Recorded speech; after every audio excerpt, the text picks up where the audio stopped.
De maneira bastante acelerada, a gente já faz essa entrevista com o Renan Santos. Como vai, Renan? Bom dia e bem-vindo ao Bandeirantes. Bom dia, uma honra estar na Band, uma honra estar com você, uma honra estar aqui em Goiânia e vamos trocar ideia, vai ser legal. Como missão, o que vai ser feito para não acabar sendo lançado ou indo ao caminho, ao encontro desses partidos também? Vamos lá, então a pergunta é boa porque é, como não, ir no caminho da corrupção e dois, não cair naquele discurso fácil da direita ou da esquerda. Não cair no caminho da corrupção, você tem que ter lideranças que se autofiscalizem o tempo todo. Ou seja, o nosso grupo vai ser completamente intolerante com qualquer prática que soe minimamente estranha do ponto de vista financeiro. Uma pessoa que está na política, a gente já sabe quanto ganha um político, a gente sabe quanto ganha um assessor. Se um modo de vida dessa pessoa estiver incompatível com os ganhos dela, essa pessoa será expulsa do partido e será denunciada por nós. E nós já fizemos isso. Elegemos vereadores antes do partido estar pronto, agora na eleição de 24. Em 25 vimos uma mudança no padrão de vida de um deles, lá em Salvador. Nós mandamos ele para fora, denunciamos. Fomos muito claros nisso. Então a gente tem que manter essa eterna vigilância e entender também que a política não é um meio para você ganhar dinheiro. A sua glória na política vem em você conquistar um futuro melhor e entender que você vai botar seu nome na história se fizer isso. Conquistar um futuro melhor pro seu país. Eu quero meu nome, minha vaidade não é ficar com o Vorcaro lá do Banco Master participando daquelas festas indecorosas com prostitutas e outros políticos e ministros do STF. Não, eu quero que as pessoas leiam sobre mim nos livros de história. Essa é a minha vaidade, por ter feito o Brasil um país melhor. E a segunda parte eu acho que uma parte desses partidos políticos que caem nesses radicalismos, eles são só oportunistas. Hoje virou moda você ser radical, você ficar fazendo polêmica pela polêmica. E nós temos uma linha que é muito simples, que o Estatuto do Partido obriga. Nós temos um livro de propostas nossas, que é o livro amarelo, que ele vai se renovando ano a ano. Com um livro de propostas, que tem ali as propostas que mudam o Brasil, que tornam o Brasil um lugar funcional, você vai ter que seguir aquilo e não só ficar, não, eu sou de esquerda porque eu defendo tal coisa, não, porque eu sou de direita, que é aquele discurso raso. Se não defender as nossas propostas, tá na rua, tá fora, o partido vai te chutar.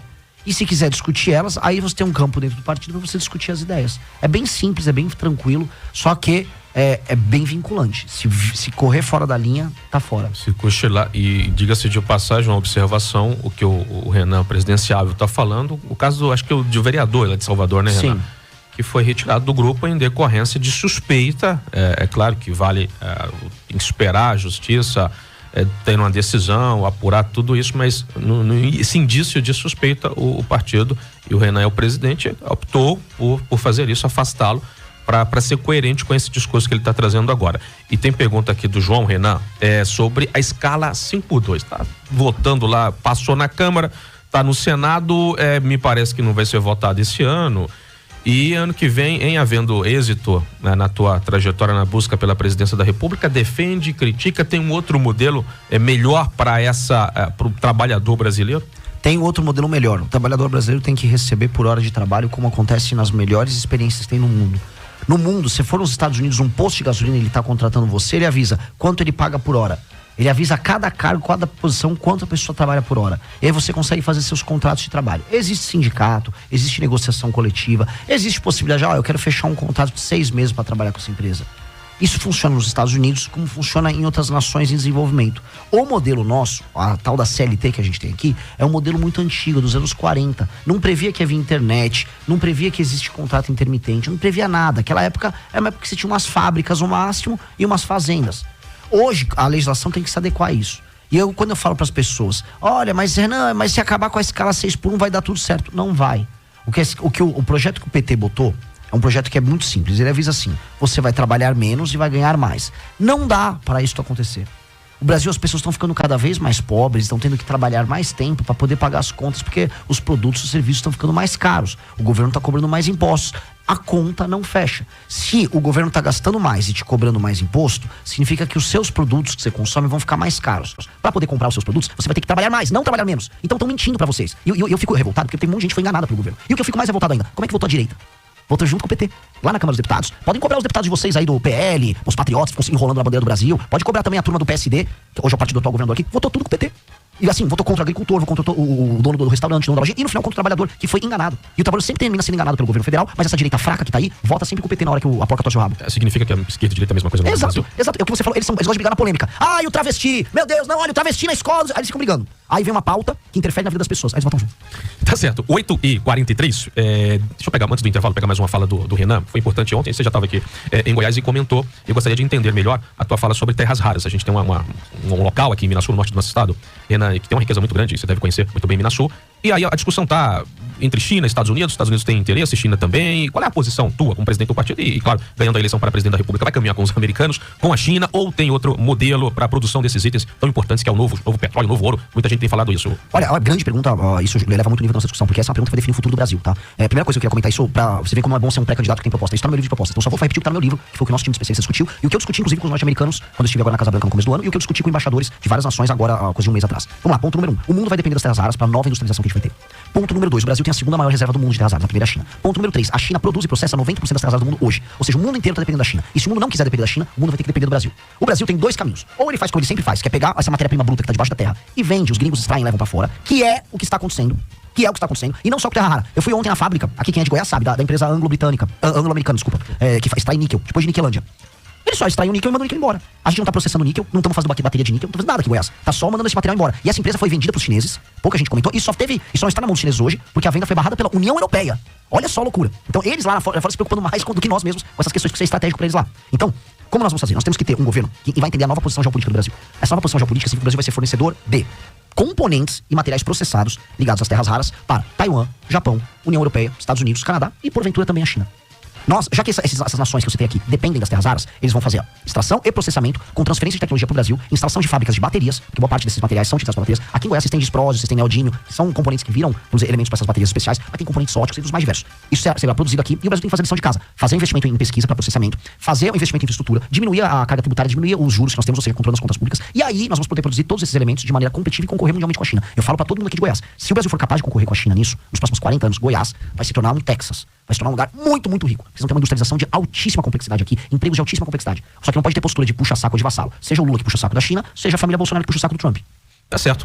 Aqui no YouTube a pergunta sobre a descriminalização das drogas. Renan, qual é a opinião sobre, por exemplo, a maconha? Qual é a tua opinião sobre esse assunto que de quando em vez aparece sobretudo na época de eleição? Muitos países fizeram uma política de descriminalização, isso tem resultados bons em alguns países e ruins em outros. Nos Estados Unidos eles fizeram por estado e isso funcionou. Os estados diminuíram muito os cartéis e o tráfico. Minha questão toda com isso nós não estamos no momento de discutir isso porque os cartéis, as nossas facções, elas estão multibilionárias. Falam num faturamento anual na coisa dos 150 bilhões de reais. Isso é muito dinheiro. E isso se dá não só com a droga que é consumida no Brasil. Isso é só um pedaço pequeno. Eles vivem essas facções da exportação da droga para outros lugares do mundo. Droga que sai, por exemplo, da Bolívia e do Paraguai, cruzam o Brasil e são exportados pelo Porto do Paranaguá, Porto de Santos. Então, isso eu preciso romper de qualquer maneira antes que a gente possa discutir daqui 10 ou 15 anos, eventualmente uma droga ser descriminalizada em algum lugar. Coisa que eu pessoalmente não acho que funcionaria no Brasil, por razões de educação. Igual quando a gente fala, por exemplo, sobre jogo do tigrinho e cassino online. Na Inglaterra funciona, mas os ingleses estão numa outra posição de escolaridade. Aqui no Brasil está viciando e está matando as pessoas. Então nós não estamos nessa posição ainda de esclarecimento parte da população para você ter essa discussão, a meu ver. Hoje nós temos que agora destruir as facções criminosas. E, infelizmente, esse tipo de debate que acontece no primeiro mundo não está disponível porque nós somos hoje um país muito pobre, muito violento no terceiro mundo. Agora a gente tem que passar a rapa nas facções. Tá certo. 8h54. Sobre os candidatos do Missão aqui em Goiás, como é que vai ser, serão essas eleições? Candidatos a governo, vocês não terão? Para deputados, estadual, federal, Senado, apoia quem para o governo? Como que está essa situação aqui em Goiás? Nós estamos construindo as chapas estadual e federal, focando, especialmente na federal, num projeto eleitoral que me tem como presidente da República e eu preciso fazer bancada em Goiás. Então, o povo de Goiás vai ter bons candidatos à disposição. Nós temos já um trabalho de muitos anos aqui. E a ideia nossa é sair com uma bancadinha, tanto estadual quanto federal. Hoje nós não temos uma pessoa que já está madura a ponto de ser um pré-candidato ao governo. E nós estamos optando de maneira clara em todos os estados. Onde não há uma pessoa que está pronta para essa posição, nós não lançamos. Lançar por lançar é simplesmente desvalorizar o partido e desrespeitar o eleitor. Então, onde a gente lançou, ok, essa pessoa está madura, está pronta e vai ter um projeto. Onde ainda não é isso, não lançamos. Mas pode apoiar alguém quando não tiver candidato, né? Eu acho que na reta final, sim. Mas hoje, e dependendo também se alguém, como ele vai se posicionar na minha eleição presidencial. Claro. Para o Senado não terá aqui em Goiás, só para estadual e para federal. Um outro ponto também importante a gente destacar, Renan, qual é a tua relação hoje com o ex-governador Ronaldo Caiado? E eu faço essa pergunta, até você pode emendar com uma possibilidade de apoio, de receber apoio do Ciro Gomes, ministro, governador, está disputando a cadeira do executivo lá no Ceará. Teve nesse fim de semana uma conversa de que ele poderia te apoiar, ou até o próprio Ronaldo Caiado. Qual é a tua relação com o Caiado e como você avalia também receber esse apoio do Ciro? Caiado, eu tive uma experiência, conheci ele no impeachment da Dilma. Ele era, na época, ele tinha acabado de sair da Câmara, foi pro Senado, e nós liderávamos as manifestações. No início, o Caiado era contra o impeachment da Dilma, tive algumas reuniões, e eu convenci ele a aderir ao impeachment da Dilma, na época. E depois ele trabalhou conosco, ele foi um bom aliado pra gente tocar o impeachment dela. Depois ele se tornou governador, ele não gostou da atuação do Bolsonaro na pandemia, ele se pronunciou à época contra, nós chegamos a apoiar ele publicamente no pronunciamento que ele fez contra o Bolsonaro, mas depois ele tomou umas porradas dos bolsonaristas, aí ele não mais falou. Nós continuamos batendo no bolsonarismo quando o bolsonarismo errava, diferente do Caiado. E hoje ele é pré-candidato a presidente. Acho que ele, no frigir dos ovos, não foi um governador ruim. Dentro da média brasileira, ele foi um governador bom. Acho que ele agrega ao debate, mas ele não é uma liderança forte a ponto de ter que depender do Kassab para poder ser candidato a presidente. Veja, o partido dele, que é a União Brasil, não deixou ele ser candidato. Humilhou ele publicamente, achei muito feio o que eles fizeram com o Caiado. E agora ele depende de um partido que é aliado do PT, que é o PSD. Nós seguimos uma linha diferente, né? Nós criamos o nosso próprio caminho, nós somos líderes do nosso próprio grupo e do nosso próprio bloco. Podemos falar o que quisermos de Lula, de Bolsonaro, sem precisar ter medo de sofrer retaliações de lideranças partidárias A, B ou C. Mas acho que o Caiado agrega, não tem problema nenhum, e eu espero que ele me apoie no momento certo. E sobre o Ciro Gomes, achei muito legal da parte dele. Achei muito bacana da parte do Ciro. Eu posso falar pra muita gente aqui, muita gente tem uma imagem do Ciro como, o Ciro chegou a apoiar o PT e tal. O Ciro é uma das lideranças políticas do Brasil mais inteligentes que existem. O Ciro, ele tem uma capacidade de discutir temas complexos no Brasil que raríssimos políticos têm. Ele tem um nível alto. E hoje ele está defendendo lá no Ceará o que eu defendo. Nós temos também um candidato a governador que concorre contra o Ciro, que está sendo muito duro no combate ao crime, porque o Ceará está mais tomado pelo Comando Vermelho do que o Rio de Janeiro. A situação lá está pavorosa. Então eu fiquei feliz com a declaração dele, que só colocou no hall de possíveis, vamos dizer, presidenciáveis que ele apoiaria eu e o Ronaldo Caiado. E acho que quando ele comparar, ele vai escolher eu. Acho que nós temos propostas mais interessantes que as do Caiado, sim. Isso está sendo candidato com a idade que o Caiado foi a primeira vez, né? Sim, essa lembrado. coincidência. O Renan Santos, da minha idade também, do mesmo ano, inclusive, o senhor é de fevereiro, eu sou de julho. Então a gente tem essa diferença. Só que eu não tenho esse cabelo branco, que o senhor já tem aí, barba branca também. É verdade. Renan, o senhor falou de facção, de violência. E aí, como resolver? Você tem lá no teu estado, São Paulo, o tal do PCC, no Rio de Janeiro, que todo mundo conhece o Comando Vermelho. Isso está ganhando vários estados. No Nordeste, a região que eu nasci. Como resolver esse problema, hein? E os caras estão infiltrados em tudo que é lugar, Renan, em postos de combustível, empresas e por aí vai. Como enfrentar essa turma e não ser massacrado por eles? Outro dia, um delegado lá geral, que foi delegado-geral da Polícia Civil de São Paulo, acabou metralhado à luz do dia no estado mais importante, mais rico do país. De maneira clara, hoje nós não reconhecemos que é uma guerra. O crime organizado acredita que existe uma guerra e ele trabalha como se fosse uma guerra. Hoje eles estão trabalhando, inclusive, com drones de guerra. Aliás, o Lula está financiando curso de drones nas favelas que tem um Comando Vermelho e agora eles estão usando os drones para jogar bomba e granada nas pessoas. É assustador. O que nós precisamos fazer, tá, é entender que é uma guerra e criar uma legislação de guerra. A legislação de guerra que a gente propõe é a inspirada no direito penal do inimigo, que vai tornar essas facções entes anômalos em que os membros das facções não dispõem dos direitos e prerrogativas que um cidadão normal dispõe. E 2, nós vamos utilizar um instrumento de guerra que a Constituição nos coloca, que chama Estado de Defesa. O Estado de Defesa pode ser usado em toda a nação, em todo o território brasileiro ou em territórios pontuais. Então, quando por exemplo, eu vou lá para o Ceará e coloco o Ceará inteiro em Estado de Defesa, eu passo a assumir como presidente da República a polícia do Estado do Ceará e eu posso fazer operações imediatas dentro das favelas, dentro das cidades que estão tomadas pelo Comando Vermelho lá no Ceará, e eu posso inclusive entrar nos domicílios onde se escondem os membros das facções, onde eles escondem as armas deles, de modo a apreender tanto os bandidos quanto as armas e destruir as facções. Então, essa nova legislação que eu passei do direito penal do inimigo com o Estado de Defesa, nós vamos fazer operações de guerra. E operações de guerra, Estado a Estado, até desmontar eles. A diferença, e a gente precisa reforçar aqui, o PCC tem um estilo, o Comando Vermelho é outro. O PCC, por exemplo, é mais silencioso, mas ele está em vários estados. Está inclusive aqui no Goiás.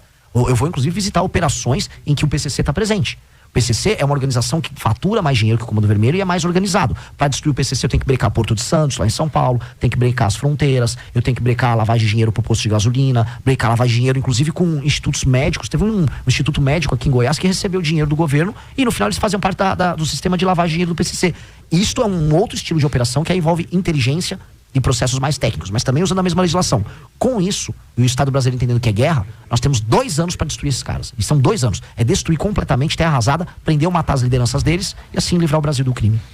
9:01, vamos respeitar a assessoria do Renan, claro, e a gente combinou a entrevista até esse horário, até passamos 1 minuto aqui, peço desculpa.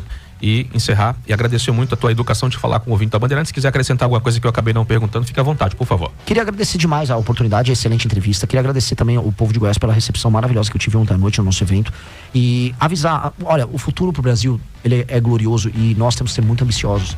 O povo de Goiás é um dos povos é um povo que carrega o Brasil nas costas, assim como outros estados que pagam a maior parte da conta do Brasil.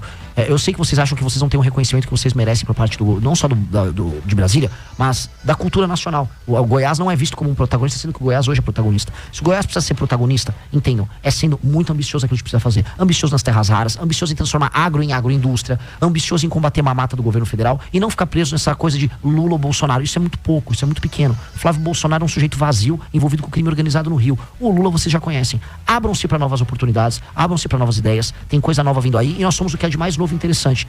Venham conhecer que vocês vão gostar. Tá certo. Este é o Renan Santos, presidente do Missão, pré-candidato à presidência da República, conversando com você aqui na Bandeirantes. Bora para o intervalo, 9:02, a gente volta daqui a pouco.